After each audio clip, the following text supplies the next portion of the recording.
Welcome to Voices of the Community, which explores critical issues facing Northern California communities. We introduce you to the voices of community thought leaders and changemakers working on solutions facing our fellow community members, nonprofits, small businesses, neighborhoods, cities, and our region. This episode is part of our special series on how the arts and culture sector is coming back from the COVID-19 pandemic and features voices from the co-production of Arts for a Better Bay Area State-of-the-Art Summit held at the Strand Theatre in San Francisco on June 28, 2023. The focus of the summit was on rebuilding our communities through the arts. I'm joined remotely by the co-founder and COO of Building 180 and the managing director and co-founder of Paint the Void, Meredith Winner. Meredith, welcome back to Voices of the Community. Thanks. So I want to thank you again for participating in the Arts for a Better Bay Area State-of-the-Art Summit back on June 28th at the Strand Theatre. As folks have been listening to the first part of this interview, they'll notice that we had some technical difficulties during your portion of the panel discussion. And we really wanted to bring you back to the show and just provide a little update on all of your work with both Building 180 and Paint the Void since, early summer in June, since we're now recording this in the November time period. So with that said, please share with us what you've been, doing and how you, work on. Let's start with Reinvent Downtown because that's a big issue. It was also a big topic of our ABBA Summit as well, the Doom Loop and Maria's Joy Loop counter programming. So take it away. Thanks so much. I have been up to a lot. I can't believe that the summit was that long ago. It seems like the second half of the years has flown by, but it's not a straight line. We have been really busy. A lot of our work has been mural-focused work in the Bay Area. We have been painting utility box murals across different neighborhoods in San Francisco. We're almost finished doing 100 utility box murals, which are small little murals, but they also really help with civic pride engagement and also helping people to take care of their neighborhoods a bit better. This is through the Civic Space Foundation who funded the program, and we've been facilitating it through Paint the Void. We're working with 27 artists on that project, and I think most of them should be wrapped up by the end of this month. Can you just for clarification, the utility boxes, I kind of know what one is, but if someone who's just tuning into this, like what is a utility box, how Sure. what's the size of them and, where do they live in neighborhoods? The utility boxes are typically the, I guess, hardware for signal boxes that is usually at each stoplight or underneath each stoplight that controls all the panels. So the SFMTA has the jurisdiction over these boxes in San Francisco. And I would say that they all have a little bit of varying sizes, but they're probably about 3 to 4 feet wide and about 6 feet high. And we've been painting those consistently, and we're almost finished with that. And it's been a really great project to see them kind of pop up as you go on your daily strolls. And the artists that have been working on the utility boxes, are they artists that reside within the communities that the boxes reside, or they're San Francisco-based artists and your team recruits them to do the project? Both are true. So typically with Paint the Void projects, we tend to try to have a hyper-local approach, meaning that the artists that are painting within their immediate neighborhoods, which really has helped with vandalism in particular, because oftentimes the artists are known to that community. And it also helps with the ongoing maintenance of the project. If they do get tagged, then the artists can easily go and fix them. Whereas if they're across town, it makes it a much more bigger task. Nice. So how do artists get engaged in, because you really have two different organizations. You started Building 180, which, you share a little bit of that in the panel discussion as well. And then now you have Paint the Void, and Paint the Void came out of the pandemic. And you basically worked with the mayor and YBCA on the Creative Core, which I'd love to do a whole little show on that one as well because it's such a great program. So how do artists get engaged in your organizations? How do they work with you guys? Yeah, and initially with Paint the Void, during the onset of the pandemic, we had actually distributed an intake form, which has been really a valuable asset for us to be able to find people in their immediate neighborhoods because it asked those types of questions of where they live and where they work. And as time goes on, we do a lot of our own research for artists because a lot of our clients, not on the Paint the Void side, but in the Building 180 side, have projects all over the country, and they really do want to involve local artists with those programs.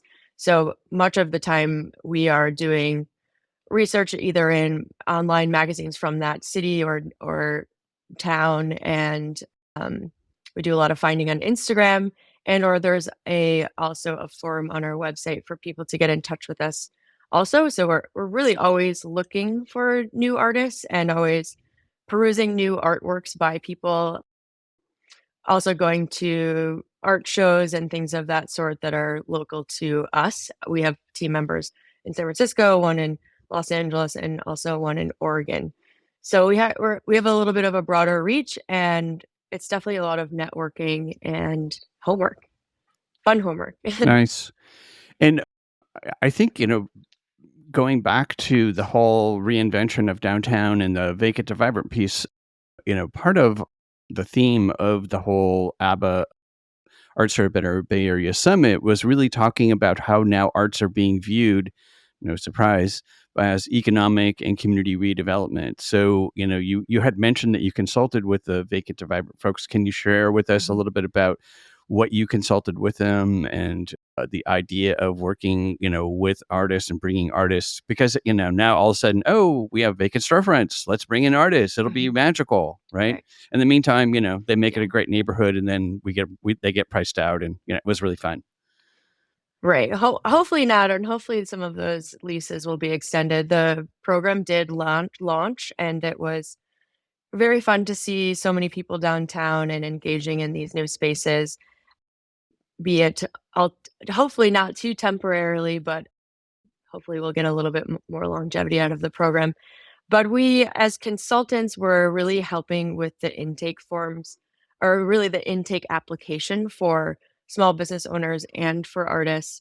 We have hosted some artist residencies in the past, which helped guide our questionnaires to really think about what kind of questions you want to ask in order to really pre-screen people to see that they would be capable of working in that space or to make sure that they're a right fit. We also developed a application rubric for the other stakeholders that were actually weighing in on the applications that they were reading. So different types of scoring systems to streamline the acceptance process. Because with the program, there were over, I want to say close to 800 applications, which is quite a lot to read through and really find the best fit for a limited amount of spaces.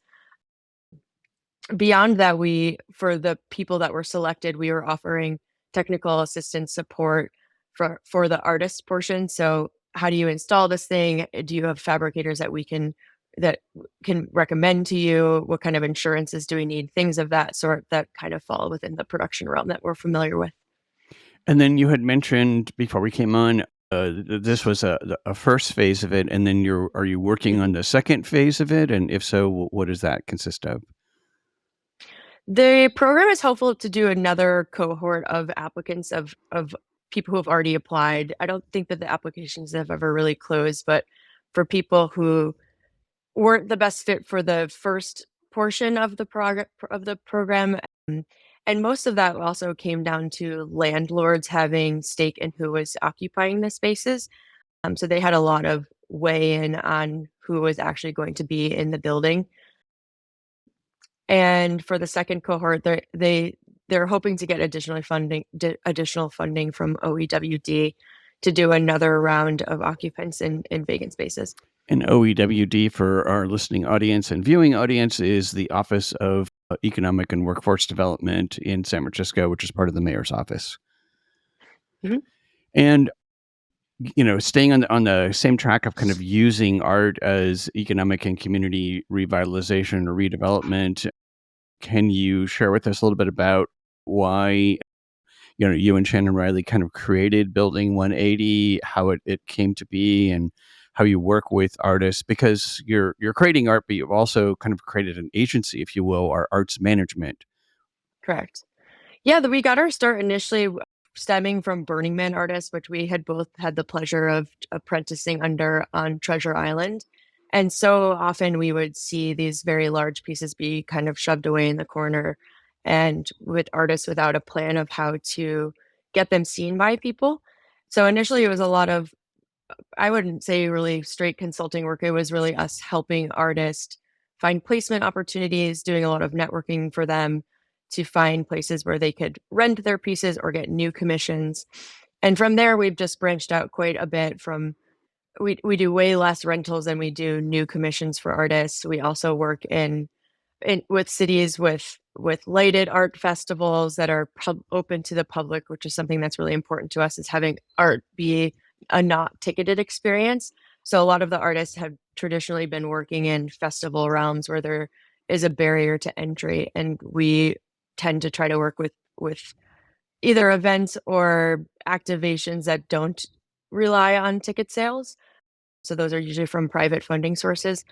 We also work with rec and parks departments, again, various different cities. We do some work with hospitality groups and also with developers for new builds that are often subject to the 1% mandate. And out of your work over the years, what would you say are some of the important findings that, came out of the work? So Paint the Void was, kind of birthed, if you will, during COVID, and you were, Mhm. doing these amazing, pieces of art on, boarded up buildings, if you will. Sadly, there's still a lot of Mhm. boarded up buildings here in San Francisco. What are some of the things that you've seen come out of it for, I think, both the artist and artist workforce, as well as the community at large? Sure, it's actually good timing because we're in the process of publishing or self-publishing a Paint the Void retrospective book, so it's very top of mind for me these days, and it's been really amazing to read past input from artists that we worked with that say that a lot of the work that we have helped facilitate with them has really jump-started their career so that they have been able to go on and do bigger projects and actually maintain careers as living and working artists, which I think is an amazing outcome. I think that a lot of the difficulty in making public art often comes down to permitting processes and where you actually can place artwork. And even with funding, that can be quite difficult. So, kind of navigating through different stakeholders and different entities that have some sort of say in the process is really important to make those personal connections with people so that they know who you are when things are coming across their desk. You have to get really good at doing budget tracking, which is a big thing that we provide for artists that are working on large scale projects, particularly with sculptural artists, that it's a lot of materials to track and crew and transportation and things of that nature. I'm trying to think of other lessons that I've learned. I think really being open-minded and also really trusting artists is a really big important factor because artists know what they're doing, at least when it comes to making the artwork. That's why people hire them, and allowing them to have the most creative freedom as possible really usually allows the project to be as best as it can be or as good as it can be. You're listening to Voices of the Community, which explores critical issues facing Northern California communities. Voices of the Community is supported by a grant from the Zellerbach Family Foundation, whose arts and culture grants ensure vibrant work is created, new voices are celebrated, and artists and audiences inclusive of the Bay Area's diverse communities and cultures have opportunities to thrive. To find out more, go to zff.org. And by a grant from the Peaceful World Foundation, dedicated to fostering a culture of global peace through the promotion of hosted conversations and education. You can learn more at peacefulworldfoundation.org. Before we get back to our interview with Meredith Winner with Building 180 and Paint the Void, we wanted to share an excerpt from one of our one-on-one interviews with the keynote speakers and summit guests that were conducted by our roving reporter team of Isa Nakazawa and Eric Estrada. This interview features Lyzette Wanzer, an author, editor, workshop instructor, and a member of the ABBA Summit planning and production team. Hi, this is Isa Nakazawa with Voices of the Community, and we're here at Arts for a Better Bay Area Summit 2023. Thank you so much for talking to us. Can you just tell us your name and what brings you here today? I'm Lyzette Wanzer. I am a San Francisco author and writing instructor, and I actually helped to plan and arrange this event with ABBA, Arts for a Better Bay Area. They had an open call in January for 2 people to come on board for 6 months to help them plan this and learn about administrating an event and so on. So I was chosen, and one other person named Eno, and so that's what we've been doing. So we've been recruiting speakers, we've been planning the program, the scheduling, and all of that, finding a place to host it, all kinds of things. It's all been planning and event management, and so I can say that I've learned quite a bit. But also I've been able to bring a lot of my own expertise in event management to bear with this event, and we're very, very excited to see this many people here. Thank you so much for your work. As someone who's an event producer, I know all of the details and unseen labor that goes into making this possible. Can you tell me a little bit about what connects you to the core mission of today's event? Like, as a writer yourself, like, what is so important about not just preserving art, but like really focusing and centering artists in this moment of time in San Francisco's history? So I live not that far from here, and everything in the neighborhood has just gone since the pandemic, and it's not coming back up. Yeah. And I don't understand why that is when other cities seem to be rebounding. I'm originally from New York. They seem to be doing better. So to me, it's very important that the arts have a say in how we reinvigorate the economy, downtown and the Tenderloin especially. And I know everybody looks to the tech sector for everything, but artists can do it too. You just have to support us and invest in us and keep us from leaving the city. Right. Too many of us have left the city, especially artists of color. Yeah, I was just going to ask, like, what motivates you to stay committed to San Francisco as an artist? Mostly because I'm very lucky. I was able to transfer my lease from Atlanta, where I was living right before here, and so I've got a locked-in BMR rate, a below-market rate apartment. That's the only way I'm able to still afford to stay here, as well as grant support from San Francisco Arts Commission, California Arts Council, California Humanities, many different organizations. Are you feeling hopeful, might be too strong of a word, but are you feeling hopeful about what you're seeing from today in terms of people's willingness to come together and have the tough conversations? Somewhat, but we need action. Yeah. So this is nice, and I know people are happy to get back in person and meet with, our tribe, but we need actual action, and we need City Hall to put elbow grease and funds and effort behind all of this talk. And so we need them to invest in us and believe in us. I'm really encouraged by the candor that I'm hearing today. I was, to be honest, not sure if folks were going to come with the smiling face and the rhetoric, and people are tired. So I'm hoping that exhaustion leads to some action. Yeah. Can you tell us like one thing that you're looking forward to for the rest of the day, or one thing that you've observed for the folks who aren't here that maybe they couldn't tell from just the interviews, like describing the energy of today?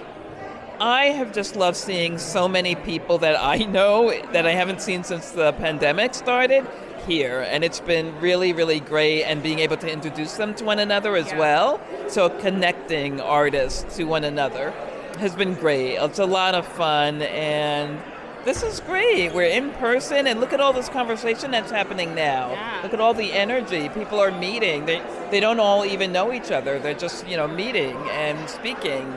And one woman just left and she said, I have so many ideas. And this is like the kind of energy that we didn't have during the pandemic, right? Like the in-between moments that actually become the conditions through which we can do that work. That's right. And when you were thinking about the cultivation of this event, how did you think of like who to invite? Like, were you as thoughtful around bringing the artists of San Francisco as well as the arts organizations? Like, how did that kind of come to be? Yeah, we decided early on we wanted artists and administrators here, and a few people from pseudo-government offices to be here as well, because we can't really do it without them. Yes. So they need a say-so in this, and we need them to understand the passion and the mission that's here. And I think you heard, I don't know if you got to see the first session on stage, but I think you heard some of that commitment and fire today. So congratulations and thank you again. Thank you. Yeah, thank you so much. Let's get back to our discussion with Meredith Winner about how Building 180 and Paint the Void are working with artists, local governments, and businesses to utilize the arts for economic development in San Francisco neighborhoods along with other communities across the country. So in working with cities and artists, what would you, and you've obviously worked with the Office of Workforce and Economic Development, which is our version of both community and economic, as well as housing in San Francisco. What are some of the recommendations, that you would say to cities like San Francisco or other cities and or counties that you've worked in to both really kind of help and foster artists, keeping artists in the community? Because the biggest issue, especially here, obviously in the Bay Area, is, housing. It's always been a huge issue. Mm-hmm. And artists get priced out of housing after they help revitalize communities. So I think from your work in both with government and artists, you're on both sides of it, right? So what are some of the things that you would say to local governments, people who own buildings, community leaders, who say, "Oh, I want to bring arts back to, or I want to, take arts and I want to foster arts in our community." What are some of the recommendations that you would have? Well, I think that if there's a will, there is a way, but it's not always an easy path. I think that there is a lot of red tape in San Francisco for finding out even what the best jurisdiction is to contact to make an art project. I was on the phone with a group trying to do a community mural in a neighborhood on a public stairway, and I wasn't really sure where to guide them of who would be responsible for giving them a permit to do so. And I'm not sure that information is very easily found. I'd say that it is a little daunting for artists, which is why we've been helpful with working with artists, because there's so much paperwork and bureaucracy, and you have to contact one entity to get the design approved, but then you have to contact another to get the permit, and it takes a long time. And then even at the end of the day, sometimes you have a permit and still other entities aren't aware that you have a permit. So then the police get involved and things like that. So it can be this whole kind of intense paperwork route, which is something that we do for artists. But I think making that process a little bit easier or a little bit clearer is helpful too. And also prioritizing local artists. I've seen so often that the San Francisco Arts Commission will give these very large grants to people outside of the community, which I don't think is a bad thing, because I think that artists from San Francisco or the Bay would want to do work in other cities as well. So only allowing local artists to do work in a city is not the answer, but it's also maybe prioritizing those local voices first. And really just having an understanding of like the processes in place, just because every jurisdiction is a little bit different from if it's on Rec and Park area, or if it's straight San Francisco, or if it's any number of other entities that exist in the city. And then going to everyone's favorite topic when it comes to creating art is funding. So in your work over the years, what would you say are some of the things that you and Shannon have found as far as funding models, right? There's the foundational funding, if you will, through philanthropy. There's government funding. There's real estate developers who are either required to do public art or want to do some form of public art. What are some of the things that you guys have found that has actually worked that you could also make as recommendations? I think that just making sure that you're being diversified is really important because all of our projects come from very different sources. So again, like you said, we have funding through the government, which has come from OEWD, oftentimes from them, and then creating those relationships. With Paint the Void, we had started a fiscal sponsorship project so that we could actually fundraise for those mural works. We work again with developers, and Rec and Park sometimes has funding as well, and really just kind of keeping an eye out on who is working in the field and projects that you kind of want to go after. With Building 180, most of the time things are really projects are coming to us as opposed to us like thinking of the project ourselves and then manifesting it. Whereas Paint the Void was an idea of ours that we made happen through connecting with people in the community and finding funding sources. Yeah, and I think it's really just like finding a place and an idea that you really do like as an artist to do those types of works. Because then I think what from an artist standpoint too is that they will be making work that they really want to be working as opposed to something that's really prescribed. Um, the other way around, working through agencies, for lack of a better term for us, because we wear a lot of different hats, is that we really do try to protect an artist's best interest and also make sure that they are getting the creative freedom that they deserve, and making sure that the projects are aligned with their type and style of work. So it kind of goes in both directions a lot of the time, of either figuring out an idea and figuring out how to execute that idea, or having someone who has funding already coming to you that wants art but doesn't necessarily know like what that means. And also for artists is reaching out to people who are in the position of doing curation and production work, like entities like Building 180 and or Paint the Void, who get in an influx of projects and making your art known to those types of organizations. Thank you. And since we are coming into the holiday season, everyone, of course, turns to art and light and entertainment and all of that. Are there projects that you and the team are working at Building 180 or Paint the Void for the end of the year and or projects going into 2024 that you'd like to share? We have a lot of upcoming projects. Going into the holidays is it's a nice reprieve because a lot of the times our projects are wrapping up or close to wrapped up so that everybody from the client side and artists can really take a little breather. We are working with the city of Napa on their Lighted Arts Festival, bringing a few installations there. We're also bringing some permanent installations in the city of Indio. We just wrapped up some projects in the Tahoe area with a couple of artists that work with recycled materials. And what else? We're really excited about this forthcoming book that we are hopefully publishing in the beginning of this year. And we have some muralists out today in Fisherman's Wharf doing some work, and also an artist in Oakland who's doing work on a development project as well. So there's a lot happening, but again, the beginning of the year tends to be time to be able to do a little bit of regroup and breather to get all of our more like admin type stuff out of the way so that we can hit the ground running when projects are coming in. And then if people wanted to sign up for the book or purchase the book or find out more about your activities, they could go to, you have two different websites. Which do you want them to go to? Or do you want them to go to both, of course? They can go to both, but the Building 180's website will have the Paint the Void information on it as well, which is www.building180.com.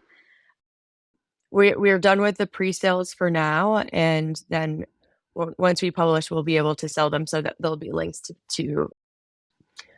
there'll be links to do that eventually, but we're not quite there. But keep an eye out. There's our Instagram is also Paint the Void project on Instagram, where we have a lot of updates for that. And we're excited to keep going. It's always different. Every year is different. Every day is different. It's great. And you're working all over the country, it sounds like, not just in San Francisco or the Bay Area. Right. We have a lot of projects in Los Angeles, some in